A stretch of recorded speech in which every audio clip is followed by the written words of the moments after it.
We learned the mayor spent more than $52,000 on food at Ravens and Orioles games over the years. We wanted to know exactly who is benefiting. We obtained lists from all of the games for the Ravens game since 2022, and we're looking at just those games that unfolded at M&T Bank Stadium, and there are several familiar faces included.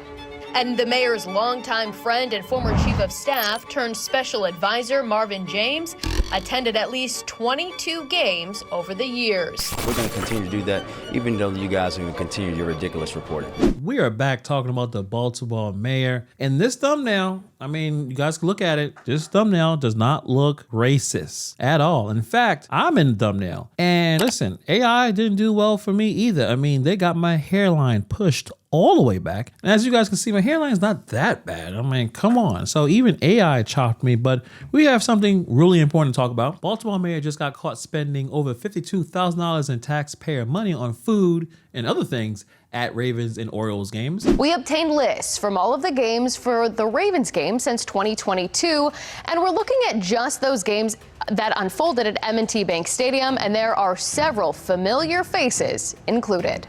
When an inspector general report uncovered tens of thousands of dollars spent on food while Baltimore leaders were cheering on the Ravens and Orioles, it was not clear who was benefiting. And he's been doubling down on this. He talked about this before. And again, you're harping on this small amount of money, which you heard again. Nothing illegal was done here. But is it appropriate?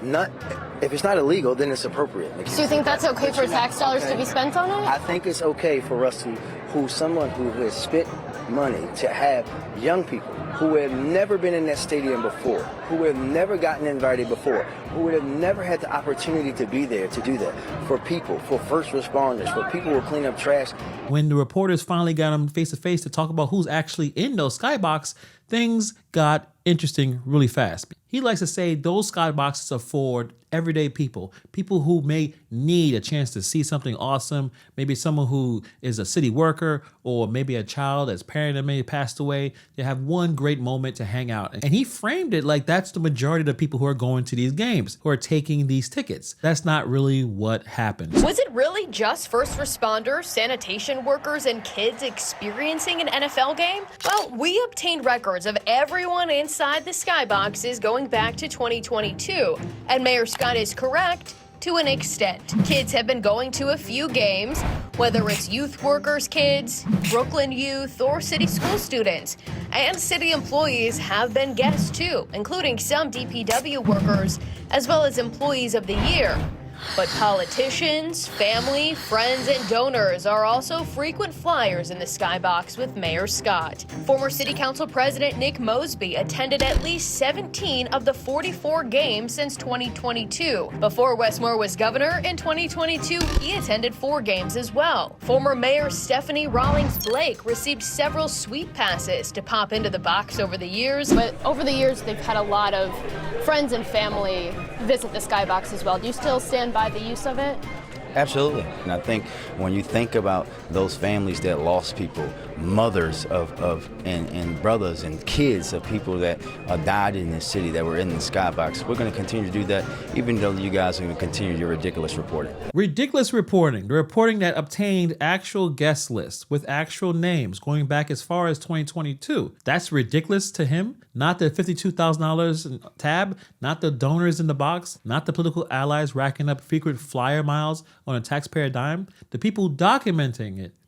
That's the problem. That's a classic move, because when the receipts get airtight, attack the people holding them. We've seen this playbook before, literally just a couple of days ago. Doesn't make it less ridiculous every time someone tries to run it. The mayor's longtime friend and former chief of staff turned special advisor Marvin James attended at least 22 games over the years. That's the same person who got a $3,600 farewell party when he announced his departure from City Hall, but never actually left. Listen, when you're the homeboy of the mayor, you're going to be taken care of. I mean, think about it. Marvin James, longtime friend, former chief of staff, got a full send-off with a lot of money being spent for his going away party. $3,600 of Baltimore's taxpayer money spent to celebrate a man's departure that he didn't leave. Stayed on the payroll as a special advisor, making $190,000 a year, and he showed up to 22 games in the skybox.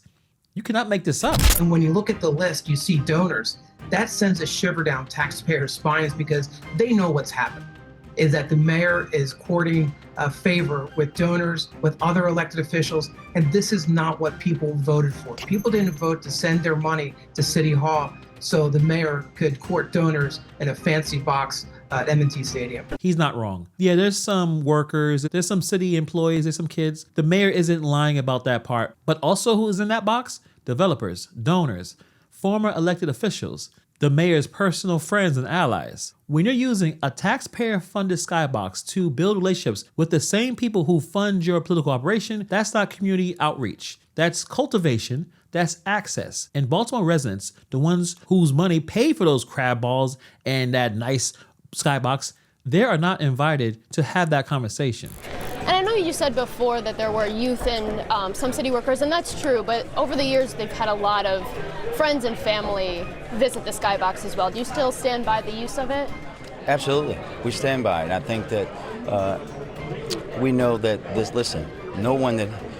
any governor that has a Skybox has brought their family to the Skybox. Right? Do you think it's an appropriate use for elected leaders to still be in there? The mayor said yes as he walked away. And there it is, the one direct question on the way out the door. Do you stand by this? Absolutely. And then turns his back, walks away. That's the whole thing. No accounting for the donor names on the list. No acknowledgement that maybe, just maybe, the optics of a taxpayer-funded Skybox full of political allies during a $85 million budget gap is worth addressing seriously. The bar that he set for himself is just the question, is it legal or not? And he cleared it, barely. Meanwhile, DPW workers reportedly didn't have water or Gatorade during the summer months, but the Skybox was fully stocked every time.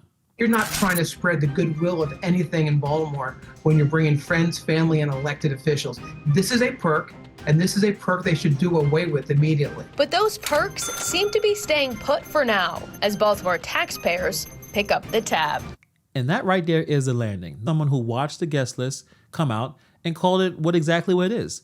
It's a perk, dressed up in a community language, defended with the idea that, yes, this is legal, but at the end of the day, it's a perk for people who are already comfortable, who already make a lot of money, who are already connected, they're already in the room. Baltimore is a city with real problems, real budget issues, real infrastructure needs. When asked about $52,000 spent feeding his network at football games, and his answer is, well, I'm okay with this, and then turns his back on you, that tells you everything you need to know about how much he cares about Baltimore. When they caught him on the way out, do you still stand by the use of this? His answer was absolutely. Then he walked away.